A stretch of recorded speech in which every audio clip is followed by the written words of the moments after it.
Hi guys, welcome to the day 14 of 365 days series. ಇವತ್ತು ನಾವು resume ಹೆಂಗೆ build ಮಾಡ್ಬೇಕಂತ ನೋಡೋಣ. ತುಂಬ ಜನ ಏನು ಅನ್ಕೊಂಡಿರ್ತಾರೆ ಫ್ಯಾನ್ಸಿ ಟೆಂಪ್ಲೇಟ್ ಯೂಸ್ ಮಾಡಿದ್ರೆ ಸೆಲೆಕ್ಟ್ ಆಗ್ತಾರೆ ಅಂತ. ಅದು ಟ್ಯಾಂಪ್ಲೇಟ್ ಮೇಲೆ ಅಷ್ಟೊಂದು ಡಿಪೆಂಡ್ ಆಗಿರೋಲ್ಲ. ನಿಮ್ಮ ರೆಸ್ಯೂಮೆ ಕಂಟೆಂಟ್ ಅಲ್ಲಿ ಹೆಂಗಿದೆ ಅಂತ ಮತ್ತೆ ಏನೇನು ಮೆನ್ಷನ್ ಮಾಡಿದ್ರೆ ಅದ್ರ ಮೇಲೆ ಡಿಪೆಂಡ್ ಆಗಿರುತ್ತೆ. ಟೆಂಪ್ಲೇಟ್ ಅಷ್ಟೊಂದು ಮ್ಯಾಟ್ರ್ ಆಗಲ್ಲ. ಇದೇನು ನಿಮ್ಮ ಆರ್ಟ್ ಪ್ರಾಜೆಕ್ಟ್ ಆಗಿರಲ್ಲ, ನೀವು ಎಷ್ಟು ಆರ್ಟಿಸ್ಟ್ ಥರ ಇದ್ದೀರಾ ಅಂತ ಚೆಕ್ ಮಾಡೋಕ್ಕಿರಲ್ಲ. ಈ ಕಂಪ್ಲೀಟ್ ನಿಮ್ಮ ಸ್ಟೋರಿ ನೀವೇನೇನು ಕಲ್ತಿರ ಇಲ್ಲದಂತ ಒಂದು ಪೇಜಲ್ಲಿ ಮೆನ್ಷನ್ ಮಾಡಿರ್ತಾರಲ್ಲ ಅದನ್ನೇ ರೆಸ್ಯೂಮ್ ಥರ ಹಿಡಿತಾರೆ. ಇದು ಮೋಸ್ಟ್ಲಿ ಎಲ್ಲರೂ ಒಂದು 6 to 10 seconds ಅಷ್ಟೇ ಮಾಡ್ತಾರೆ ನಿಮ್ಮ ರೆಸ್ಯೂಮೆ ಮೇಲೆ. ತುಂಬ ಎಲ್ಲ ಫೋಕಸ್ ಮಾಡೋದಿಲ್ಲ. ಸೊ ಡಿಸೈನ್ ಮಾಡೋದನ್ನ ಬಿಟ್ಟು ನೀವು ಫೋಕಸ್ ಮಾಡಿ ಇಂಪ್ಯಾಕ್ಟ್ ಆಗಿ ಸಿಂಪಲ್ ಆಗಿ ಮತ್ತು ಸ್ಟ್ರಕ್ಚರ್ಡ್ ಆಗಿ ಹೆಂಗೆ ಮಾಡಬೇಕಂತ ಅದ್ರ ಮೇಲೆ ಫೋಕಸ್ ಮಾಡಿ.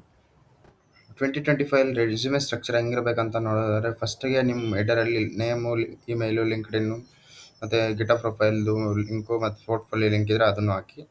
ಮತ್ತು ಆಬ್ಜೆಕ್ಟಿವ್ ಒಂದು ಲೈನಲ್ಲಿ ಇರಿ, ತುಂಬ ಒಂದು ಪ್ಯಾರಾಗ್ರಾಫ್ ಆ ಥರ ಮೆನ್ಷನ್ ಮಾಡೋಕೆ ಹೋಗಬೇಡಿ. ಮತ್ತು ಎಜುಕೇಷನ್ ನೋಡೋದಾದ್ರೆ ನೀವು ಓನ್ಲಿ ರೀಸೆಂಟ್ ಮಾತ್ರ ಮೆನ್ಷನ್ ಮಾಡಿ. ನೀವು 10th 12th ಅದು ಬೇಕಾಗಿಲ್ಲ, ಅದನ್ನು ಮೆನ್ಷನ್ ಮಾಡ್ಕೊ ಹೋಗ್ಬೇಡಿ. CGPA ಮೆನ್ಷನ್ ಮಾಡಿ. ನಿಮ್ದೇನಾದ್ರು 7.5 ಅಬೋವ್ ಇದ್ದರೆ ಅಲ್ಲ ಮೆನ್ಷನ್ ಮಾಡ್ಕೊಳ್ಳೋ ಥರ ಇದ್ದರೆ ಮೆನ್ಷನ್ ಮಾಡಿ, ಇಲ್ಲ ಇಗ್ನೋರ್ ಮಾಡಿ. ಮತ್ತು ಅದಾದಮೇಲೆ ಟೆಕ್ನಿಕಲ್ ಸ್ಕಿಲ್ಸಲ್ಲಿ ಲ್ಯಾಂಗ್ವೇಜಸ್ನ ಯಾವ ಲ್ಯಾಂಗ್ವೇಜ್ ಕಲ್ತೀರಾ, ಟೂಲ್ಸು, ಫ್ರೇಮ್ವರ್ಕ್ಸ್ ಯಾವ ಕಲ್ತೀರಾ ಅದು ಮೆನ್ಷನ್ ಮಾಡಿ. ಅದಾದಮೇಲೆ ಪ್ರಾಜೆಕ್ಟ್ಸ್, ನೀವು ಯಾವ ಪ್ರಾಜೆಕ್ಟ್ಸ್ ಮಾಡಿರೋ, ಇದು ಮೋಸ್ಟ್ ಇಂಪಾರ್ಟೆಂಟ್ ಸೆಕ್ಷನ್ ಆಗಿರುತ್ತೆ. ಸೊ ಫೋಕಸ್ ಮಾಡಿ ಇದ್ರ ಮೇಲೆ. ಒಂದು 2-3 ಸಾಲಿಡ್ ಆಗಿರೋ ಒಂದು 2-3 ಪ್ರಾಜೆಕ್ಟ್ ಮೆನ್ಷನ್ ಮಾಡಿ ಸಾಕು. ನೀವು ಮಾಡಿರೋ ಎಲ್ಲ ಪ್ರಾಜೆಕ್ಟ್ಸ್ ಮೆನ್ಷನ್ ಮಾಡೋದು ಬೇಕಾಗಿಲ್ಲ.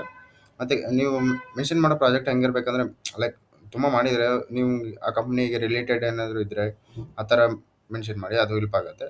ಅದಾದಮೇಲೆ ನೀವು ಅಚೀವ್ಮೆಂಟ್ಸು, ಸರ್ಟಿಫಿಕೇಟ್ಸ್ ಈ ಥರ ಇಲ್ಲ ಇಂಟರ್ನ್ಶಿಪ್ಸ್ ಏನಾದರೂ ಮಾಡಿದರೆ ಅದನ್ನು ಮೆನ್ಷನ್ ಮಾಡಿ. ಇಲ್ಲ ನೀವೇನಾದರೂ ಎಕ್ಸ್ಪೀರಿಯನ್ಸ್ ಪರ್ಸನ್ ಆಗಿದ್ರೆ ನಿಮ್ಮ ಎಕ್ಸ್ಪೀರಿಯನ್ಸನ್ನು ಮೆನ್ಷನ್ ಮಾಡ್ಬೋದು.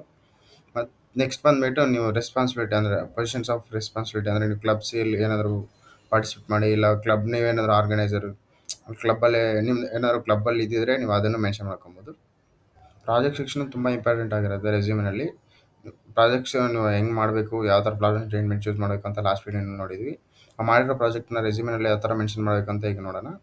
ನೀವು ಫಸ್ಟಿಗೆ ನೀವು ಪ್ರಾಬ್ಲಮ್ ಸ್ಟೇಟ್ಮೆಂಟ್ನ ಮೆನ್ಷನ್ ಮಾಡಿ. ಅದಾದಮೇಲೆ ಟೆಕ್ ಸ್ಟ್ಯಾಕು ನೀವು ಯಾವ ಟೆಕ್ ಸ್ಟ್ಯಾಕ್ ಯೂಸ್ ಮಾಡಿದ್ರೆ ಅದು ಮೆನ್ಷನ್ ಮಾಡಿ. ನೀವೇನು ಕೊಲಾಬರೇಷನ್ ಈ ಥರ ಏನು ಮಾಡಿದರೆ ಅದನ್ನು ಮೆನ್ಷನ್ ಮಾಡಿ. ಅದ್ರ ಜೊತೆಗೆ ರಿಸಲ್ಟ್ಸ್ ಮೆನ್ಷನ್ ಮಾಡಿ. ಲಾಸ್ಟಲ್ಲಿ ಎಂಡಲ್ಲಿ ರಿಸಲ್ಟ್ಸ್ ಏನಿದೆ ಮತ್ತು ಯಾವ ಥರ ಇಂಪ್ಯಾಕ್ಟ್ ಇದೆ ಅಂತ ಅದನ್ನು ಮೆನ್ಷನ್ ಮಾಡಿ. ಮತ್ತು ಇನ್ನೊಂದು ನೋಡಿದ್ರೆ ಈಗ ಸದ್ಯಕ್ಕೆ ಎಲ್ಲ ಕಂಪ್ನೀಸು ATS ಅನ್ನು ಯೂಸ್ ಮಾಡ್ತಾ ಇದೆ. ಕಂಪ್ನೀಸ್ ನಿಮ್ಮ ರೆಸ್ಯೂಮೆನ ಸ್ಕ್ಯಾನ್ ಮಾಡೋದಕ್ಕೆ ಪ್ರತಿಯೊಂದೂ ಅವರು ಸ್ಕ್ಯಾನ್ ಮಾಡೋದಕ್ಕೆ ಅಂದರೆ ಹ್ಯೂಮನ್ಸ್ ನೋಡೋದಕ್ಕಿಂತ ಮುಂಚೆ ಫಸ್ಟ್ ATS ಸ್ಕ್ಯಾನ್ ಮಾಡುತ್ತೆ. ಅಲ್ಲೇನಾದರೂ ನೀವು ಪಾಸ್ ಆದರೆ ಮಾತ್ರ ನೆಕ್ಸ್ಟ್ ಸ್ಟೆಪ್ ಹೋಗ್ತೀರಾ, ಅಂದರೆ ಇಂಟರ್ವ್ಯೂ ಕರೆಯೋದು ಈ ಥರ ಇರುತ್ತೆ. ಇಲ್ಲಾಂದರೆ ನೀವು ನೆಕ್ಸ್ಟ್ ಸ್ಟೆಪ್ಗೆ ಹೋಗೋದೇ ಇರಲ್ಲ. ನೀವು ಯಾವ ನಿಮ್ಮ ರೆಸ್ಯೂಮೆನ ಯಾರೂ ಇವನ್ ನೋಡೋದೇ ಇಲ್ಲ.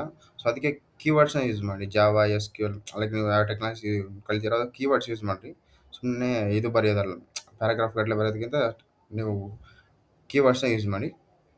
Most common mistakes resume build ಮಾಡೋ ನೋಡೋದಾದ್ರೆ 2-3 ಪೇಜಸ್ ಮಾಡೋದು, ಒಂದೇ ಪೇಜಲ್ಲಿ ರೆಸ್ಯೂಮ್ ಪಕ್ಕ, ಮತ್ತು ಸ್ಪೆಲ್ಲಿಂಗ್ ಮತ್ತು ಫಾರ್ಮ್ಯಾಟಿಂಗ್ ನೋಡ್ಕೊಳ್ಳಿ. ಅದ್ರ ಜೊತೆಗೆ ಇರ್ರಿಲೆವೆಂಟ್ ಆಫೀಸ್ ಎಲ್ಲ ಮೆನ್ಷನ್ ಹೋಗ್ಬೇಡಿ. ಲೈಕ್ ಲಿಸ್ನಿಂಗ್ ಟು ಮ್ಯೂಸಿಕ್ ಅದೆಲ್ಲ ಅವ್ರಿಗೆ ಬೇಕಾಗಿರಲ್ಲ. ಕಂಪ್ನಿಯವ್ರಿಗೆ ಏನು ಬೇಕೋ ಅದೇ ಥರ ರಿಲೇಟೆಡ್ ಇದ್ದರೆ ಮೆನ್ಷನ್ ಮಾಡಿ, ಇಲ್ಲ ಇಗ್ನೋರ್ ಮಾಡಿ. ಮತ್ತು ಕಾಪಿ ಪೇಸ್ಟ್ ಮಾಡಿಬಿಡಿ ಟೆಂಪ್ಲೇಟ್ಸ್ನ ಗೂಗಲಿಂದ, ಬೇರೆ ಕಡೆಯಿಂದ ಎಲ್ಲೆಂದ ಕಾಪಿ ಪೇಸ್ಟ್ ಮಾಡ್ಕೊಬೇಡಿ. ಪರ್ಸ್ನಲಿ ನಾನು ರೆಸ್ಯೂಮೆ ಮಾಡ್ಬೇಕಾದ್ರೆ ಹೆಂಗೆ ಮಾಡ್ತೀನಿ ಅಂದರೆ ಫಸ್ಟ್ ಒಂದು ರೆಸ್ಯೂಮೆ ಬಿಲ್ಡ್ ಮಾಡಿರ್ತೀನಿ. ಎವ್ರಿ 30 ಡೇಸ್ಗೆ ನಾನು ಅದನ್ನು ಅಪ್ಡೇಟ್ ಮಾಡ್ತಾ ಇರ್ತೀನಿ. ನ್ಯೂ ಸ್ಕಿಲ್ಸ್ ಕಲಿತಾ ಇದ್ದಂಗೆ ನೀವು ರೆಸ್ಯೂಮೆನ ಅಪ್ಡೇಟ್ ಮಾಡ್ತಾ ಇರ್ತೀನಿ. ಸೊ ನೀವು ಅದೇ ಥರ ಮಾಡ್ತಾಯಿರಿ. ಮತ್ತು ಅಪ್ಲೈ ಮಾಡುವಾಗ ಪ್ರತಿಯೊಂದು ಕಂಪ್ನಿಗೂ ರೆಸ್ಯೂಮೆ ಸಪ್ರೇಟ್, ಅಂದರೆ ಲೈಕ್ ಅವ್ರ ರಿಲೇಟೆಡ್ ಒಂದೊಂದು ರೆಸ್ಯೂಮೆ ಮಾಡಿ ಅಪ್ಲೈ ಮಾಡಿ.